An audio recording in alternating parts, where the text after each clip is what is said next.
Check Complete, a referee podcast, is an educational resource for referees by referees, designed to connect and develop soccer officials of all ages and skill levels to better serve the game both on and off the field. It is episode 19 of the Check Complete podcast. Gordie Wetmore, your host here. Excited to be with you. Just wrapped up our last day of State Cup, our Girls State Cup tournament here in Kansas. So full disclosure, I don't even really want to see a soccer ball, but I'm making sacrifices for the podcast. But I am honored, privileged, excited, all of the emotions to be here with Michelle. Hi. Michelle, I'm so glad you were able to do this with us. Great. Yes. She doesn't share the same level of excitement. You caught me like yesterday, less than 12 hours. We got it. That's true. Yes. Yeah, I was thinking about it and I was like, you know what? Firing this text off. Here's Michelle. And here I am. And here you are. So you're co-hosting with us today, which will be exciting to hear some of your story. Yep. And then I'll sit down with our guest, Paul Scott, and I'm really excited about that conversation too. So we'll be zooming with him here shortly. So lots of good content on this episode. Stick around here. Thanks for tuning in and listening, or watching, or both. So Michelle, tell us, who are you? I'm Michelle Cheung. You are No, the Michelle Cheung. The Michelle Cheung. I grew up here, born here. My family immigrated here more than 30 years ago, yeah. And been playing soccer, doing soccer things as a family my whole life. Yeah, and then I kind of got into it when I was 16. My mom's like, you need a job. Yeah. Like any other person. They're like, you need a job. A couple weeks later, I had a teammate who was like, hey, I'm doing a referee course. And she's like, anyone interested? I'm like, well, got a job, need a referee course? Might as well. Let's do this. Well, those chips fell in the right place. Exactly. And apparently I was really good at it because I scored the top score in the class. And I was like, and this was back in the day when we had 2 8-hour sessions. Oh, yeah. When you sat through a lot of video and took a lot of notes. And I was like, oh, this is actually pretty fun. Went out to my first game. I can't remember jack squat about that game, but apparently it went okay because I continued the next week. You did, yes. I did. Props to my mom though. She came every single weekend, every single game, took me out there. That was when we were in Heartland, when Gordon was assigning things, and she knew everybody before I knew them. I was just out there refereeing, and she knew the staff, everybody, all the field marshals. It was great. Wow. Yeah, and that's kind of how the whole referee journey started. That's how you got started. Yeah. Wow, that's crazy. It's interesting. Several things you said stood out to me. So first of all, where did your family immigrate from? Hong Kong. Oh, wow. Okay, very cool. Do you have any relatives still over there, or do you? Most of them. Okay. Of them are there. So do you have opportunities to get back? It's been since college, so it's been like almost 10 years now since I've gone back. Mm-hmm. Well, the pandemic kind of threw a wrench into travel internationally. That did, and also getting a real full-time job. Well, yeah, that whole adult That does thing. something. Yeah. Okay, so and then, excuse me, it's one thing I was thinking about today, and I'm so glad you brought this up about your mom because we had a young lady. Hannah, hopefully she's watching. She came out this weekend. She came out the last weekend and this weekend for Girls State Cup, and it just amazes me. Players, right? They have parents that are there supporting them. I know for me, when I was growing up playing, I wasn't very good, but my parents were there. They were supporting me. They wouldn't miss a game. If they did, it was like they just felt miserable about it, right? And then even when I referee, like even to this day as a 32-year-old, like my parents will tune in if it's streamed, or will show up if they can, all that kind of stuff. And Hannah's mom drove her up here, is seated by the field as she's reffing her games. They're supporting her. And it made me think about how many people, and to hear that, we didn't rehearse this before, to hear about how supportive, your mom was along that journey. I mean, that's pretty incredible to think about how much time she sacrificed to be there to support you. Yeah, and she sat through snow, rain. Yeah. I don't know how many sweaters she's knit from her time there, but yeah. Yeah, I mean, the first part of that is like she works for the Postal Service. And then now she knits sweaters. Yeah. That's awesome. Does she? Wait, my mom does not work for the Postal Service. I know. Oh, okay. I know. I was just saying, if she's sitting through rain, sleet, and snow, isn't that fair. their whole motto? I think. I think it I is. don't actually know. But if she didn't, I mean, it's a resume builder for sure. If she's looking for a job with the U.S. Postal Service. But anyway, does she take orders for knitting items anymore? Like a check complete? Maybe. Okay. I'll let her, give her a design and maybe. Okay, can we'll get talk something. offline. Yeah, that sounds good. I'd like something along that line, multicolored perhaps. But anyway, Christmas sweater. okay, yeah, Christmas sweater. So that you got into fishing when you were 16, you needed a job. You had somebody else that said, "Hey, I'm doing this thing. Why don't you come join me?" That's awesome, and you have stuck with it. Okay, so let's talk more about that journey because you kind of had a bit of a hiatus, right? And now you're Very back. long hiatus. Yes. Yes. So talk us through some of that. Yeah. So it started in, oh my gosh, when did I start? 2007 or so. You can just go like this if you don't. Yeah, it was 2007. Yeah, right. It's okay. You can know my age. It's fine. I look younger than I think I am. But anyways, so in 2007-ish is when I started, and then in 2008 I was the Young Referee of the Year for the state of Kansas. So that was a really cool and fun thing. And that same year was invited to ODP, did all these things, and then I turned 18. I was like, I'm gonna go to college, and I too lazy to go get my background check and do all these extra things you do when you're 18. And I was like, I'm just kind of done, and we'll just kind of stop there. Fast forward maybe 4 years or so, I was like, I have this itch that I really want to referee. I'll watch games, I'm like, oh, I can do that. What kind of call was that? Like, that's terrible. After she watched 3 of my games, yeah, right. And so, that itch just kind of kept growing and growing and growing, and then the pandemic hit, and then I got the news about, Gordon passing away, and I was like, man, I've always been saying I was going to go back, and I sat there at his was that memorial or the ceremonial final whistle. Yes, Did, yeah, that final ceremony. whistle. And I had a flag in hand. I was like, oh, this feels great. Yes. And so I was like, all right, I'm going to do it. I'm going to go find a class whenever they enroll in September. And I got back into it. And it's been a full year. Well, we're glad you're back. Oh, really glad you're back. I am super excited to be back. It's really fun. Good. So, that dovetails nicely into my next question. One of the things I kind of prompted you about is why for you? Why do you do this? What keeps you coming back? Yeah, I just really like the game. The intensity, the mental puzzle, the people management, and also you feel like a player without actually having to play and get injured. Yeah. That's true. Yeah. That is true. You gotta think like how they're playing, especially when you have the whistle in hand and you're just running around. Like, it's some things that I've missed because I played through high school and just didn't feel like playing any further. So that's fair. Well, you are a big supporter of the game here in Kansas City as well. This is going slightly off script, but you're a big supporter of the KC Current. Yeah. Yep. Got season tickets. You have season tickets? Let's go. Yes. So they had a pretty all right year this year. Yeah. Got just a little bit. Just that final, Yeah, is that too raw? Should I have not brought that up? No, it's okay. Okay. Too soon. Fire for next season. There you go. Yeah, absolutely. No, that's a fun year. But I knew you're a season ticket holder out there, and you enjoy the game of soccer in Kansas City, and so you participate in the way that you do now, which is a unique way.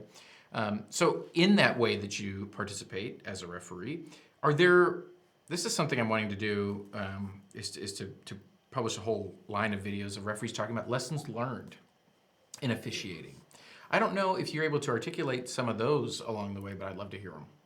Lessons learned while articulating. What do you mean? So, like, as a referee, are there lessons that you have learned that maybe apply to life, or things lessons you've learned and things you've garnered from officiating? Yeah, there are a lot, and most of them revolve around people management. Yeah. A lot of de-escalating situations, staying calm in very stressful moments, and also just making a decision. I think one of the key things that has brought me, even from my younger height, is sticking with a decision, going for it, even if it's an awful decision. Yeah. You're confident, you're committed, and you move on. If it's a terrible decision, you learn from it. You make adjustments during the game, after the game, into the next game, future games. And it's just life in general, right? You Yeah. make a decision to, I don't know, buy a car. Was it a terrible car? Maybe.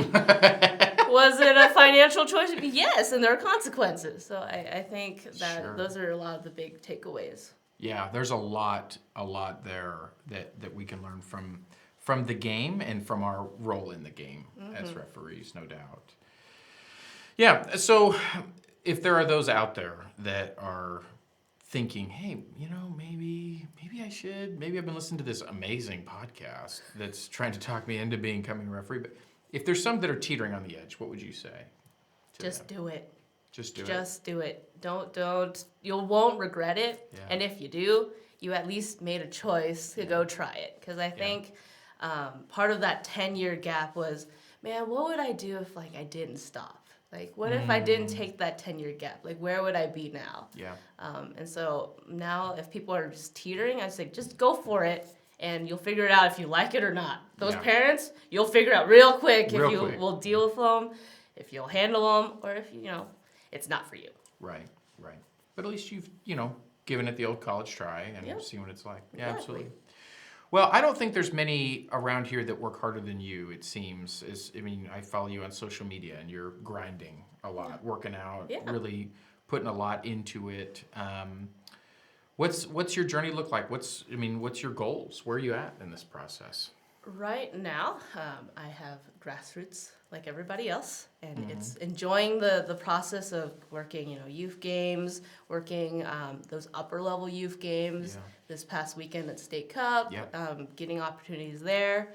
I remember back in 2008, I was invited to ODP, and that was super fun. So doing that, but ultimately, the reason why is back then when we had the grade system, I always thought maybe I should try for a grade 6 or 7, just kind of working my way up. Sure. And laziness of the high school me, if I were to talk, was not into it. Yeah. And so 10 years later, I'm like, you know what? Now that I know what I want, now I know where I want to get to, I'm working towards my regional referee badge. Awesome. Yeah. Awesome. Good for you. Keep plugging away at that. You've got a support system here, a lot of people that are on your team and want to. I think that's the beautiful thing, right, about this community. Is it is a great group of people. It really is. And we're on each other's side. I think that's one of the moments when I get most discouraged are when I hear things that come across as cutthroat competition between us. I'm like, no, everybody hates us out there. We have to take care of each other. Yeah. We can't eat our own young, It's fine. Yeah. That's not something I've ever done. I think that's something younger me wish I recognized too, that we had more of a community. Because I think younger me was really didn't know what I was doing. Yeah. I had the questions always of how do I even get to the next level? Right. And I didn't even know who to ask, so it never even occurred to me to ask someone. Right? Yeah, 'Cause right. I'm like, some people get all the way there. I don't know how. Must be magic. And you just kind of move on. So I think that if younger me, again, if I had to give advice to someone younger, if you're looking to upgrade, go ask somebody. Yeah. And somebody will know the answer. Right. Well, and that's a challenge to a lot of us. Yeah, that's a challenge to a lot of us in leadership roles, is to make that information accessible. Because I think that's probably part of the issue, is that it's not accessible. People have no idea what it means to go to. There's a good chunk of referees at our state tournament this weekend that if you said you're going for a regional badge, they would kind of go, I don't What is that? What are those words? But I think, and that's a problem, but some of it too is you can tell people a million times, but unless they really are interested, it goes in one ear and out the other. So, Right. But as you talk about your journey, and I think as we all talk about our journeys, I think that vulnerability and transparency to people helps them, it kind of lets them see behind the scenes a little bit. And I know I saw you posted something the other day on Facebook about just kind of thinking twice about the way we treat sports officials. Yeah. That was a fun Halloween costume. I went into work as a referee, and everyone's like, "Wow, your uniform is so official." And I was like, "Yes, because it is." Because I is one. Yes. Exactly. And so then I was able to tell people and kind of advertise for the referee community, This is me. This is what I do for fun. Your kids who are in sports, you can too. Yeah. So, just, being your own brand, right? Being at work or on social media, whatever it is, to to promote something that's really fun that I really enjoy to do, and that there is a real problem with referee abuse. Yeah. No doubt about that. So for a younger working professional, how are you able to make refereeing in life and job work? I don't know. It just happens. Yes. That magic that you were talking about earlier, that must be it. You just make time. You're like, you know what, my afternoon right after work, thankfully I have a very flexible job that allows me to, with a little heads up that I'm like, hey, I'm going to be gone. My team's got my back.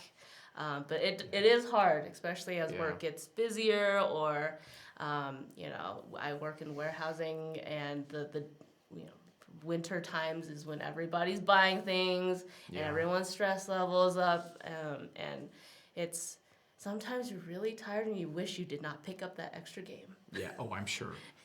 Sometimes you wish you didn't, but then you get to the game, you complete it, and you're like, it was a great de-stressor. Yeah. Even though it was stressful moments. Right. I feel that. It's a weird de-stressor. Yeah. Even though it could be a stressful environment, there's something about that kind of lets you purge it. Yeah. It's a lot of it is, that's my me time for a weird way. Yeah. Like refereeing is like my me time, where I'm doing something that I'm focused on, that I enjoy, and then I go deal with everything else. Yeah. Right. Mm-hmm. Well, even just, we've got a set starting point and a set ending point. I have a level of control over this, right? Yeah. I mean, you might treat me like crap over here, but you can sit in your lawn chair, right? But I totally understand where you're coming from with that. I'm sure there's probably a lot of people that would go, "What? Wait, serious?" But I'm with you there, sister. I'm with you. Well, any closing thoughts for the Check Complete podcast listeners? If I had one thing to say. That's right. Or you won't be able to sleep tonight. In Gordie's words. What that I can't sleep tonight? Yes.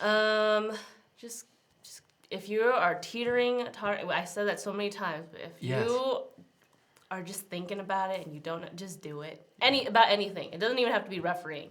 Yeah. Yeah, it can be anything in life in general. If you think legal, that you want to legal things, right? That's true. Yes, we talked about legal. The sugar though. Thinking about that felony, just do it. Don't do that. I'll report Gordie for felonies.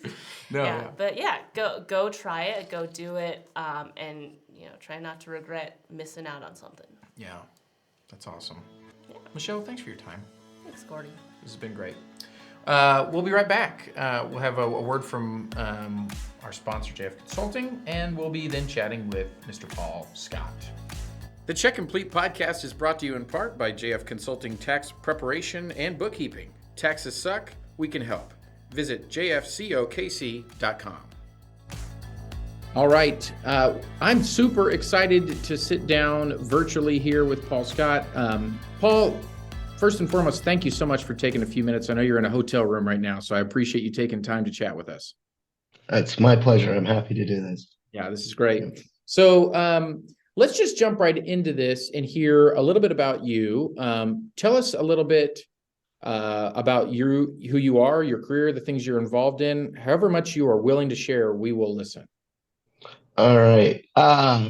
Well, I usually say I wear a lot of hats because I'm known for my hat. Yes. And I am the director of officials for the NPSL, National Referee Coach, the SRA of Utah. I assign 2 college conferences. And that's kind of the hats in a nutshell. I'm just, I feel very fortunate that after my time on the field, I was able to go to work for CONCACAF for a year and a half. And now, I felt at that time it was a great job, but I had just moved to Utah and I was spending more time away. So now I feel very fortunate to have crafted a career that I get paid to watch games. Yeah. When I was coming up, that wasn't a thing. Right. People couldn't do this full time. So it's been a really great ride. It was difficult stepping off the field But knowing that I was still going to be involved in the game, that helped. Right. Um, and now things just hurt. So, I don't miss it as much. Yeah. So let's talk about that on the field. Let's talk about your Uh-huh. career on the field. What were the highs and lows, or what was that experience like? How long were you working? Well, gosh, I started, I want to say in 73 or 74. Um, I fell into soccer by accident. As a kid in elementary school, we lived in Texas. And so in fourth and fifth grade, I played American football, Mm. and we moved to Tulsa, and I missed the sign up period for that. And dad's like, "You want to play soccer?" And my response was, "What's that?" Um, all we had the exposure of soccer then was Soccer Made in Germany on PBS Sunday mornings, Oh, there you you go. know. Um, but so I played, and every team had to provide a referee. So my father coached and ref, and as soon as I could, I started refereeing because it was a way to make extra money, Sure. right? And just enjoyed it. There's crazy times as always where you know you have teams that are losing their minds. You used to have to back the car into the parking lot in case they chase you off the field, Yeah. escape. Fortunately, that's changed quite a bit. Um, but then when I was, in college, it was better than working at McDonald's. You make $50, doing a college game there, Atchison, Kansas. And then I met a mentor, Manny Ortiz Sr., who many people may know, at least his son, but his father was a fantastic referee. And so after college, I moved to Texas. Hmm. And then it was being at the right place at the right time when the MLS started. Mhm. And honestly, being prepared. We had to run the Cooper test to qualify to work MLS games. And being Texas, the track was set up north south, and there was a howling wind from the south. And out of everybody who ran it, only three of us passed. Hmm. One of them is Kevin Terry, who went on to become a FIFA referee. And then another guy was a guy in his 40s who was invited because he was a state referee, but nobody thought he would pass. But it turned out he ran track at Arizona. Oh, wow. So he was super fit. But all the other young guys who thought, they were the next it crashed out. And it took them another year, a season or two before they were able to qualify for the league. So, you know, just being prepared for that opportunity. I was fortunate there. Um, and then, you know, during my career, gosh, had so many different people leading U.S. soccer and the MLS program. And we just felt lucky to survive from one season to the next. And we never knew if we were getting invited back to referee until we got invitation to national camp. Hmm. And then, with Herb Silva, things started to change. And what he did, turned out to be one of the most fortunate things for my career. He gave everybody a personality test. Hmm. And, then he asked all of us, who would we like to work with? This was the beginning of trios. Hmm. And, Alex Bruce and I were close and had, some good experiences together. So we both listed each other as number one. And, that obviously didn't happen because I got put with Chico Grajeda and Bill Ditmar. And I had met Chico once when he was a fourth official in Columbus, and I had no idea who Bill was. And, Hmm. Bill had been around since the beginning of the league. And I was like, well, I was, at the time disappointed. And, I found out later they were all disappointed because I was like, who are these guys? And it turned out uh, Silva knew what he was doing Mhm. because we went on to have a successful experience together. Right? Wow. doing the championship there in Kansas City in 2013, doing, the NCAA championships, the All-Star game, also in Kansas City. Kansas City's, I guess I can say that now, is my favorite venue because I just have so many fond memories of all the big games there.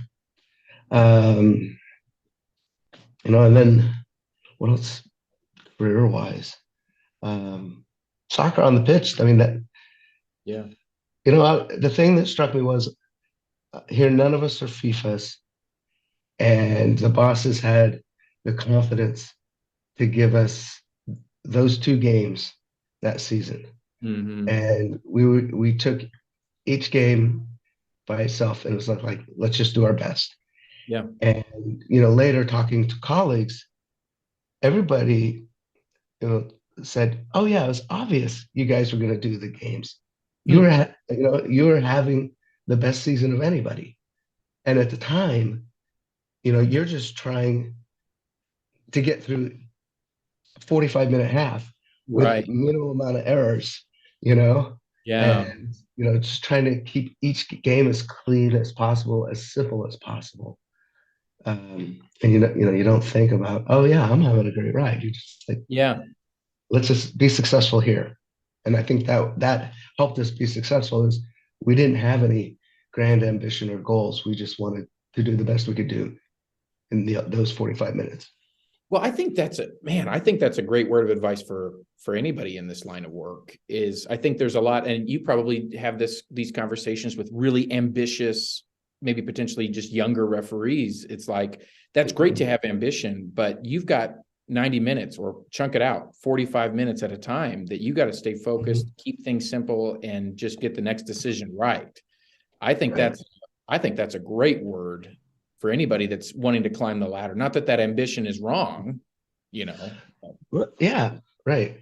Well, yeah, I totally agree. And ambition, gosh, I don't think everybody should have, and I know they don't have the ambition to make it to the MLS or make it FIFA, right? And that's okay.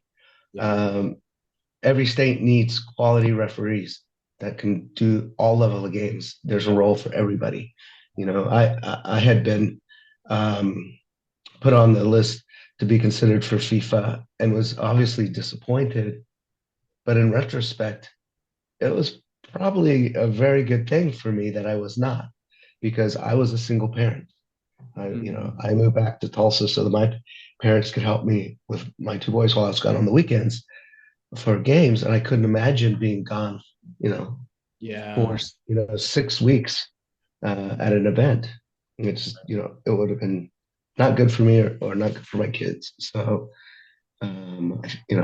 just looking back, having that perspective helps. And I think it's a good lesson. It's like, just be the best you can be and enjoy it. Right. Well, let's talk about some of the different hats you're wearing now. So let's talk about the NPSL side of things. I mean, that's an exciting, and you've done quite a bit. How long have you been in that role with them? I took Dr. Joe's place, and that's almost been, I want to say 8-10 years. Oh, wow. Okay. It's a long time. Yeah. Yeah. And so you guys have been doing a lot of good things. I know, like, we saw some of the stuff that I saw within the last year was, just some of the scholarshiping and things you did with the celebration of soccer officiating as part of the United Soccer Coaches Convention. So we ran into each other there. But then also you did some kind of forgive me if this is the wrong term, but an academy of sorts at Dallas Cup. Dallas Cup? Yeah. And we had Logan Clark, one of our Kansas referees, that had just a phenomenal experience with that. But there's a lot of other stuff that's going on with you guys in EPSL. Well, yeah, we just had our owners meeting, and part of my presentation was how the league is supporting refereeing, and we're actively supporting it by putting money towards it. Side note, a lot of that money comes from the fines we dish out to the coaches. I'm not encouraging referees to throw out coaches, Right. some of it isn't budgeted, like the Dallas Cup referee camp. Um, you know, but the league is willing to support it.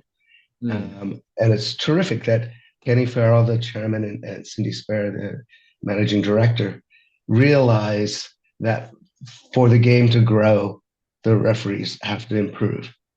And we know that each state association is responsible for their own development program for the most part, right? Right. And you know, some states have amazing resources, like such as Cal North, and the other states, it's like it's all volunteer driven, and you know, they're just doing the best they can. And so, you know, in our markets, we're looking to help fortify whatever referee programs there, and you know, do whatever we can, you know, just to help the referees reach that next level. So, for Dallas Cup, we had 12 referees and myself and Kim Oberly, and I, you know, sent an application out to the national assignors and SRAs to share. Excuse me. And next year, I hope to expand it. I put forward a proposal to add another coach and get 6 more referees. Because you know, I think it was a very positive. We could see Kim and I, referees at the beginning of the week, make vast improvements later in the week. Yeah. And you know, we're not also looking for the top level referees out of each state. We want that next tier that's pushing up, that's going to be there. And then, you know, we also, you know, have a relationship with Capelli, and they did a very nice job outfitting our refs in kits for the games. They look very sharp and professional. And it was a fun week. So I'm looking forward to doing it again. So look for an application coming out at the beginning of the year. What else we got going? We do some assessments in areas. We pay for those. We're going to do scholarships again. I've been asked by Rick Eddy to present at the referee experience at the coaches convention. So we're going to award 5 more scholarships.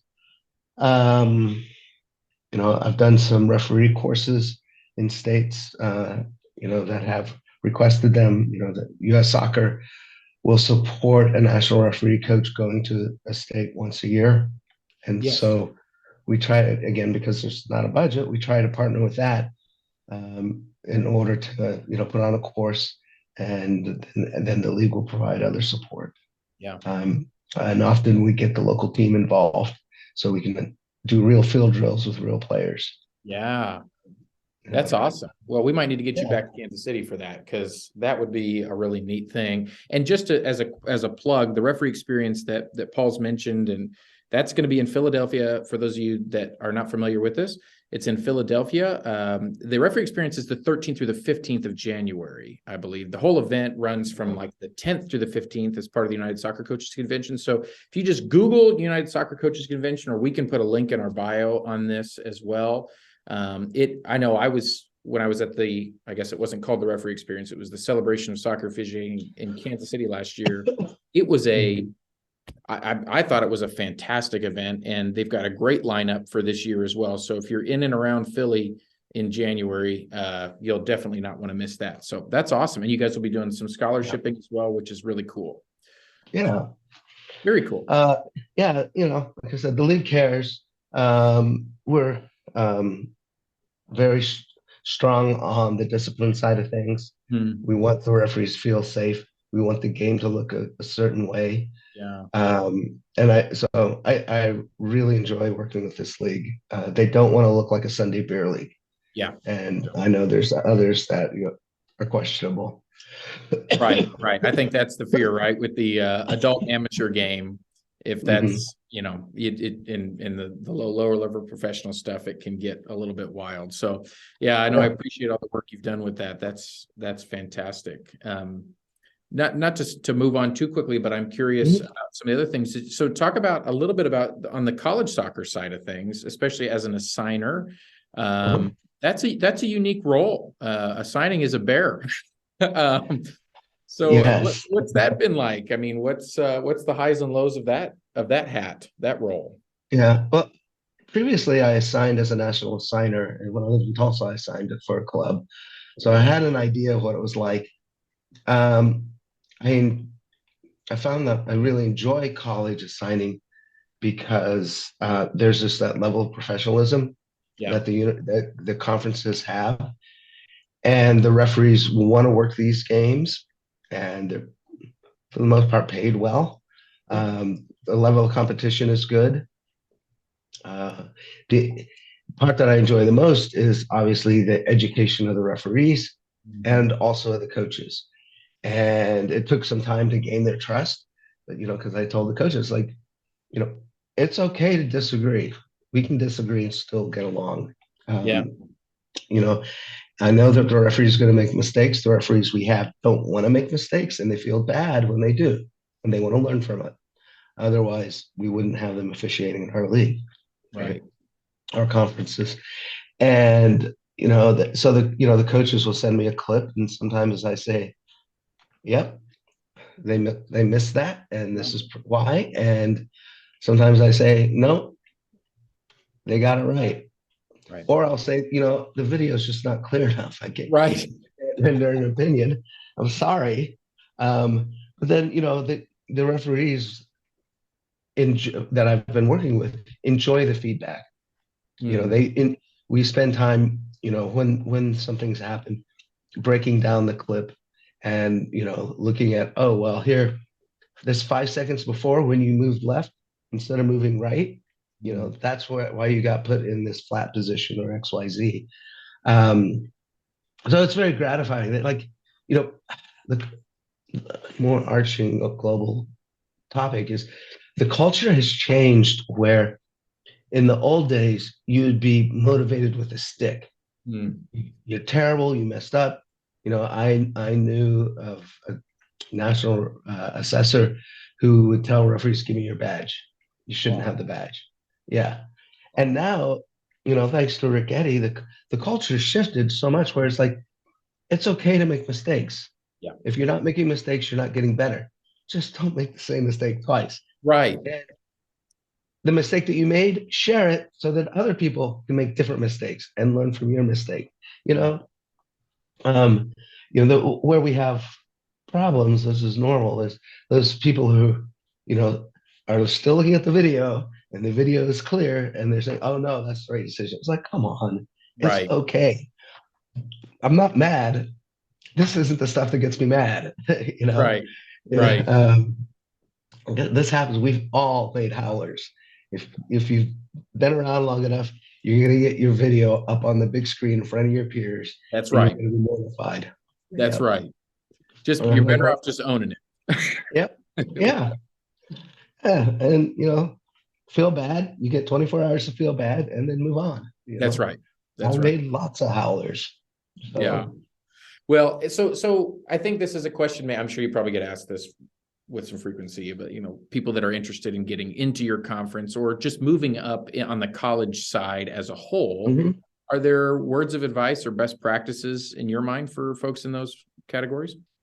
Yeah. So it's a really good question.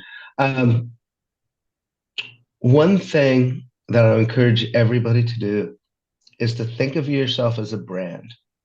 Mm. Are you Fanta or are you Coke? Mm. Everything you do on and off the field, make yourself desirable to your bosses, to the teams, to to the signers, to the leagues. Be professional, be prepared on dress the part. There's a saying like dress for the job you want to have, not the job that you Right. currently have, right? Um, so, you know, uh, start with that. Be on time, be prepared, um, and then always do your best. Know what you can control and what you can't control. Yeah. Yeah, right. Be fit. Know the laws. And breaks will come your way. And don't be afraid to reach out to assigners and express interest. Um, know that you may not like the response. Right. I I talk to the other coordinators And, I get referees sending me, video links wanting me to watch your games because a lot of them, if I don't know who you are, I need to see you perform.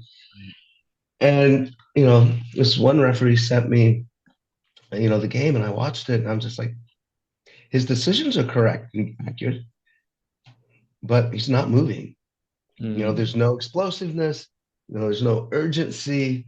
There's a big challenge on the sideline, and he's, in the middle channel of the field. Like, it's going to be fine. It'll be fine. It was fine, but if it wasn't fine, it's a problem. And I'm like, Right.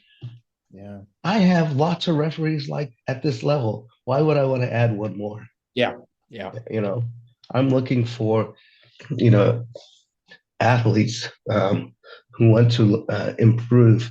Um, you know, I and it's and I hate doing that because I want much of me is a people pleaser, so it's difficult sometimes for me to have to tell people no. But that I also know I'm not doing them any favors.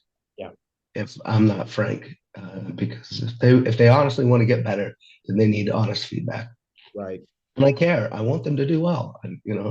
Right. So, Right. And I think most people probably hopefully recognize that. Maybe in the moment it stings, but it kind of come around and realize, okay, no, I think is, one thing that I think is interesting, I don't know if you've seen this too, but as we've worked with officials trying to get into our state cup tournaments and things in Kansas at a smaller scale, this has probably been since the dawn of time, but it does seem that there's more and more people that have an inability to really reflect and understand their own skills and strengths. And I think there's folks that just have a very different image of how they really are. And I think video is probably a huge thing to help with that. But I don't know, you probably run into that with people reaching out to you going, I think I'm the hot stuff, but it's like, we don't have an ability to really wrap our brain around how we really look and how we really perform. I don't know if you run into. Well, it's true. And I've found that early in my career, to start with, I thought I looked great out on the field and I was chewing gum, and then I saw and I looked like Elsie chewing her cud. So I stopped chewing gum. It was horrible. I was, I was embarrassed for myself. I was like, oh, you moron. But then, I had an assessor who, in the write-up put in stuff that he didn't mention in the debrief, and it wasn't supported by any of his other comments of how it affected the game. And it just got me thinking, it's like, I know how I did. I might as well do the assessment for them. So I would get on the plane the next morning, pop the DVD in, pull out a notepad. I would make notes of everything I did well, everything I messed up on, and why did I make a mistake? Was it, a body orientation? Was it focus? Was it positioning?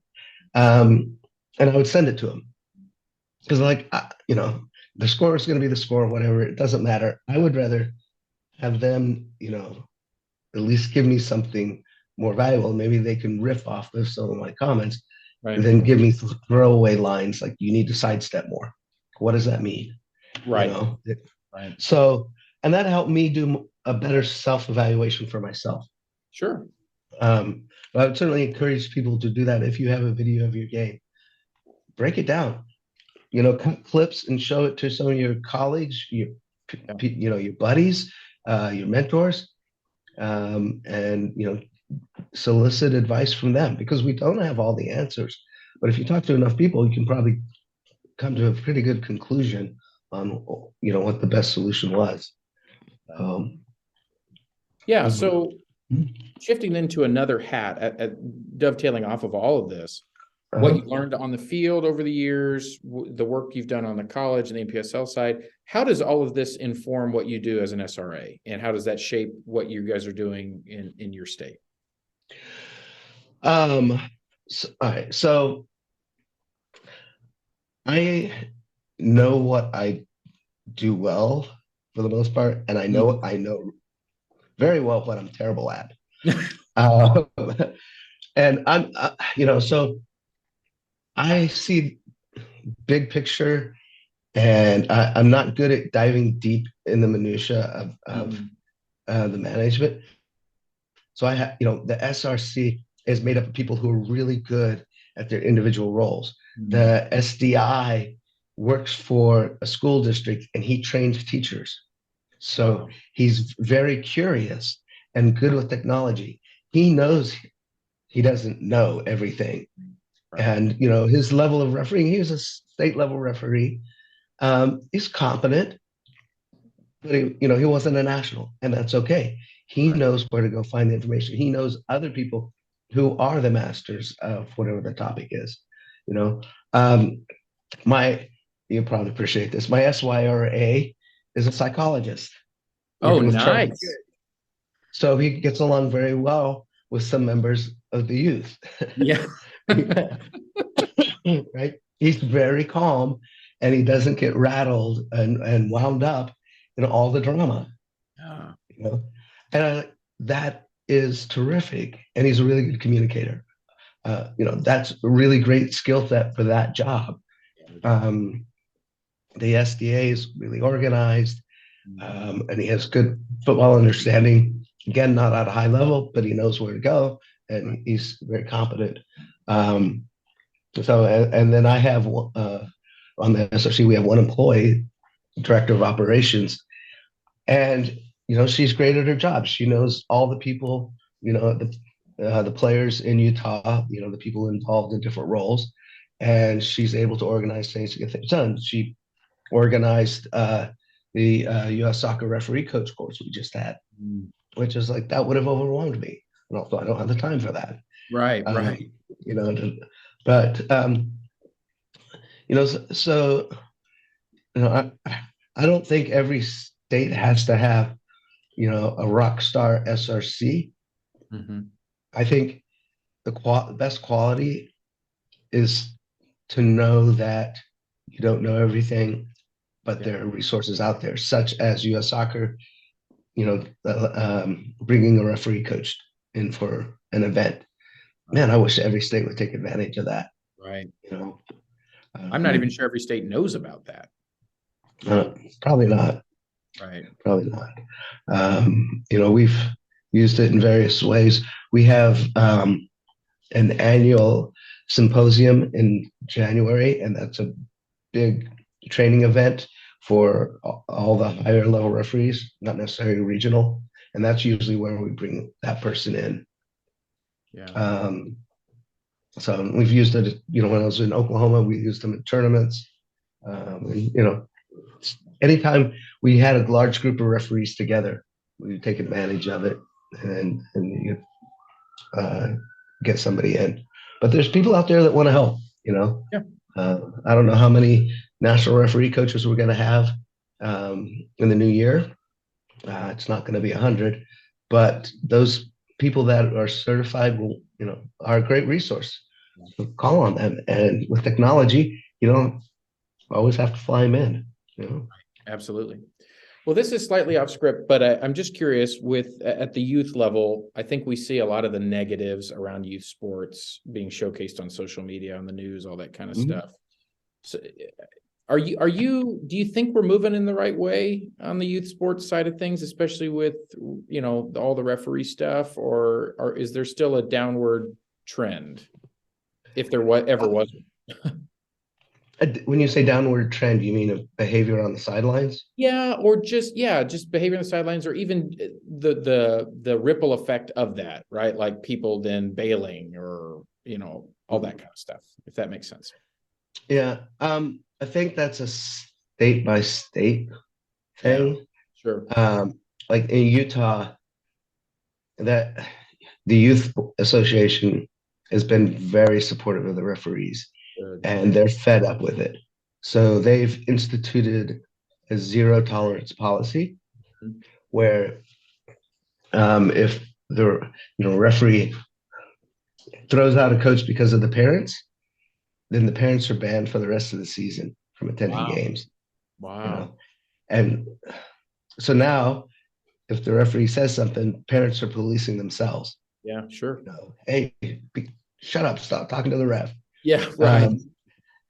The balance has been sometimes, referees are a little too sensitive, Sure. and you're getting rabbit ears, and so this is brand new policy, so we're learning to how to navigate that right now. Sure. But I think that's where it starts, is the youth associations need to take a strong stand. Yeah. And I think all of them have to know that there's a problem with referee numbers, and the parents are contributing to that. Yeah. Yeah, no doubt. So, well, if you could go back, I warned you this question was coming, but if you could go back and tell first year, first month, brand new referee Paul, some advice, knowing what you know now, having all the experience on the field and admin, all that stuff, what would you go back and tell yourself? gosh. Well, one of the early memories I have as a referee was just finishing a little kid's game. And I was like, 13, 14 years old. And the assigner comes up to me, and she bends down and said, "Did those parents upset you?" And I looked at her and I was like, "What are you talking about? I didn't hear anything. I had no idea that there was a problem." I was, so oblivious. I'm sure I did a horrible job, but I had no clue. So, I guess I'm sharing that. It goes back to, look, look for opportunities, but be prepared and control what you can control. Right. And then support your colleagues. I've been in different groups of officials over the years, and the ones that I've enjoyed the most were and helped everybody grow was when we encouraged each other. I'm happy for John getting to go to Dallas Cup, and officiate, even though I'm disappointed I didn't make it. I know that by them going to represent, Oklahoma, it's going to open up doors for other referees from Oklahoma, presuming they do a good job. And, so be supportive of each other. It's ugly when people stab each other in the back. And it poisons the referee community. We only have each other out there. That's right. Even our mothers don't like us sometimes when we're out on the pitch, Right, that's right. That's a good word. We were even talking about that with Michelle, our co-host that we have on the front end of this. So you're our second segment, and she was working with us in our first segment of this episode. And we were talking about that it always saddens me when I see us eating our own young in the referee. Yeah. It's just, it's sad. It's sad. Yeah.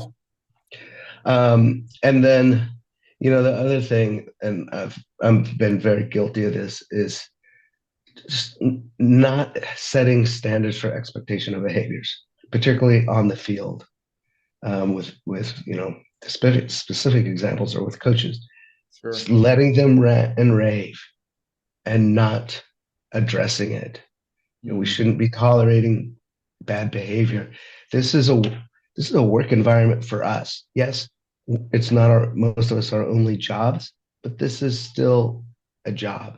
And somebody behaving that way in a work environment would lose their job. So It's incumbent upon us to set the limits. I'm not saying red card them, but we have the tools at hand to address it. Right. And I know at there was a college game at my tournament, and the coach was going bananas, and finally the referee came over and, no more, da da da da da da da da. And the referee, ran back to restart the game, and the coach goes into the fourth official's face, and I could hear him yelling at the fourth official across the field. And the fourth official took it. I'm like, call the referee over and give this guy a yellow card. Right. And he's going to stop, because they won that game, and in a later game, the referee did give me a yellow card, and he sat down and was quiet. Yeah. And I think, being able to give coaches cards has been a very effective thing, because now they know when, enough is enough. Everybody knows that yellow card means there's not any extra room. Right. Right. Get the red. So, address it, deal with it. We are the responsible for creating these monsters. Yeah. As a collective group. Monsters, that's a harsh word, but I know allowing, absolutely. Yeah. Yeah. Well, and I know that nobody's here to listen to me tell my stories, but I do high school basketball in Kansas, and they shared in our meeting a couple days ago that I was at. They said that 2 years ago, so they get postseason recommendations from coaches Mhm. in high school. The official that gave out the most technical fouls to coaches was the highest vote getter in the state of Kansas, because the coaches respected him because he would deal with it. They would cross the line, he'd deal with it, and he got the most votes in the state of Kansas. I thought that was fascinating. And the what they were articulating was take care of it. When it's there, take care of it. So I echo your sentiments there. I think that's great. Yep. Good. Well, we'll All give right. you the last word here. Is there something that like you wouldn't be able to sleep tonight if you didn't say this on the Check Complete podcast? Gosh, I think I've shared it. Think of yourself as a brand. I love that. Know that you can't control everything, so control what you can control. Your knowledge of the laws, your fitness. How good of a teammate are you? Are you supporting each other? And know that there's a role. You don't have to be a FIFA or an MLS referee. There's a role. You have value to your program. Be the best that you can be, whether you're doing under 10s, the amateur game, NPSL game, be the best that you can be. Yeah, that's great. We'll have to clip that and play that. I put that at the end of all of my ELCs that I teach because it's so good. That's so good. Well, thank you so much for your time. This has been wonderful to chat with you. I really appreciate it.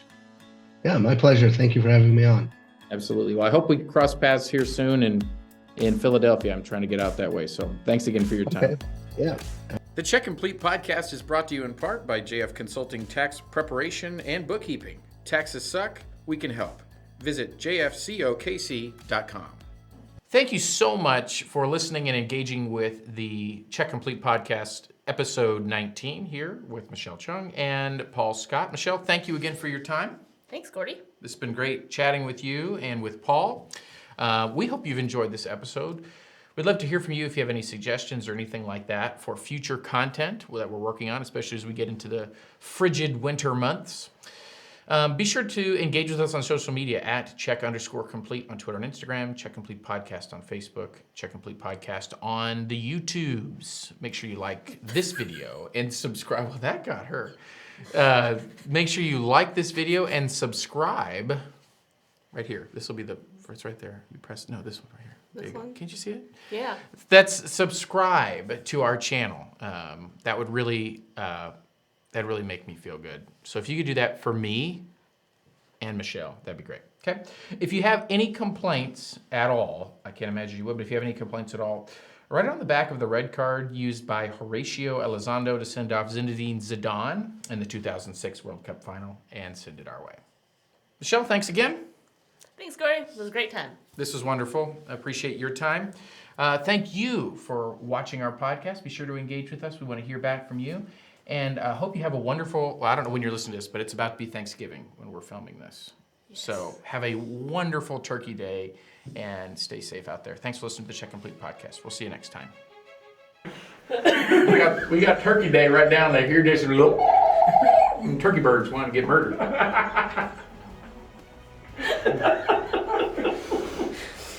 They're done gonna get killed. We can de-escalate this, Michelle. Where's my cards? She's regretting the just go ahead and try it thing. Just do it thing. Never mind. No, don't do